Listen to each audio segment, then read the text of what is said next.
नाज़रीन इकराम, देवर और भाभी नाजायज हरकतें करते हुए नन्हे मासूम बच्चे ने उनको देख लिया तो अपने नाजायज ताल्लुकात, नाजायज हरकतें मुंह काला करते हुए उस लम्हात को बचाने के लिए दुनिया के सामने ये बच्चा मासूम जो है ना जुबान ना खोल दे, बच्चे बेचारे ने कह दिया कि मैं अपनी अम्मी नू दसांगा। उन्होंने उस बच्चे को ख़त्म किया। ख़त्म करने के बाद उसको लटका दिया। और ये वीडियो देखें, दूसरे फ्रेम में ये नन्ही मासूम बच्ची, मासूम कली गद्दे में आपको नज़र आ रही है। इसके पीछे देखें, इसके पीछे नन्हा मासूम उसकी लाश लटक रही है। ये आप गौर करें नाज़रीन इकराम, ये अफसोसनाक वाक़या जिसे देखकर मैं खुद सकते में आ गया।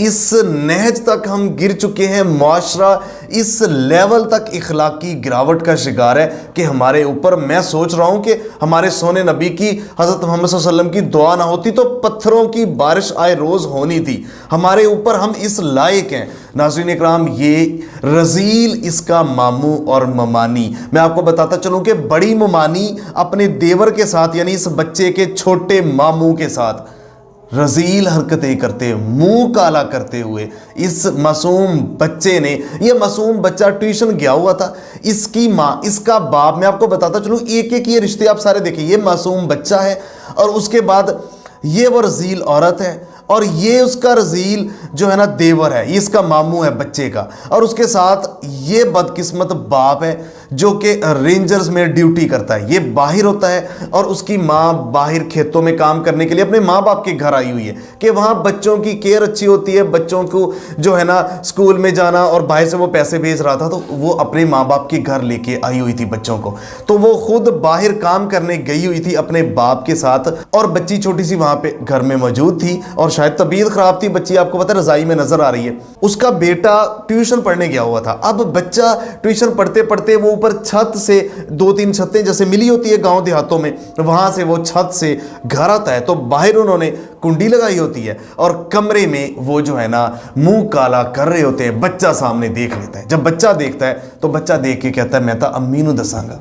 और उन्होंने फौरी पकड़ा तो ममानी ने कहा कि इसका मुंह बंद करे हर तरह से, नहीं तो ये हमें तबाह बर्बाद कर देगा, रुसवा कर देगा।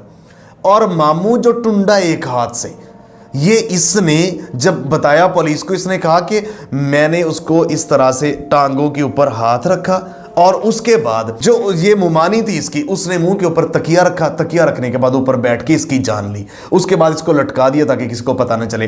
नाज़रीन इकराम, आप ये एक और तस्वीर देखें। इस तस्वीर में ये रज़ील औरत ये मगरमच्छ के आंसू बहा रही है चारपाई मैयत के पास, उस बच्चे की, मासूम की चारपाई के पास बैठी। ये दूसरी तस्वीर देखें, इसमें ये टुंडा, इसका रज़ील मामू जो है छोटा, वो वहां पे कंधा दे के चारपाई को लेके जा रहा है। तो नाज़रीन इकराम, उसके बाद पुलिस ने जब इन्वेस्टिगेट किया तो पहले टीचर को उससे इन्वेस्टिगेट किया। टीचर के ऊपर शक था जो इसका बच्चे का जहाँ ट्यूशन पढ़ रहा था, उसने कहा कि मुझे तो नहीं पता। उसके बाद फिर उन्होंने कहा कि मुमानी इस वक्त, उन्होंने बहाना लगाया कि मुमानी कहीं फौतगी पे गई हुई है। उन्होंने कहा कि बड़ी मुमानी तो जा ही नहीं सकती इस वक्त, वो कैसे चली गई। तो जब तफ्तीश की, उन दोनों को पकड़ा तो दोनों मान गए कि हमने अपने जो है ना शर्मनाक किरदार को और अपना मकरू चेहरा जो है, हमने जो हरकतें की थी उसको छुपाने के लिए नन्हे बच्चे की हमने जान ली और इस तरह से उसकी जान ली। नाज़रीन इकराम, ये हो रहा है मुआशरे में। मैं कहता हूं कानून है, इंप्लीमेंटेशन नहीं। मैं हर वीडियो में कहता हूं इनको जब तक सजाएं नहीं मिलेंगी ना, फिर मैं कहता हूं फिर इस्लामी कानून ले आओ।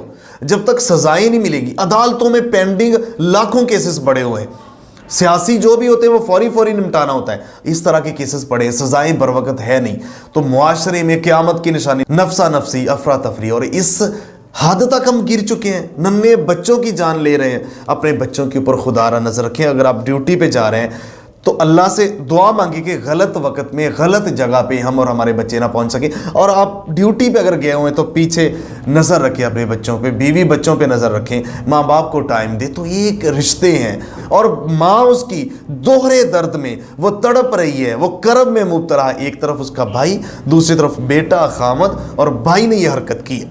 छोटे भाई जिसको अपने हाथ से पाला और जिस छोटे भाई को कहा कि मेरा सोना वीर, मेरा भाई जब घर आता है तो मेरा सीना ठरता है, तो मुझे सुकून मिलता है, उसने बेटे को किस बेदर्दी और बेरहमी से ख़त्म किया, ये आपके सामने। कमेंट बॉक्स आपके सामने हाजिर है, अपनी राय का इज़हार लाजमी कीजिए। मिलते एक नई स्टोरी के साथ, तब तक के लिए अल्लाह के बाद पाकिस्तान हमेशा जिंदाबाद।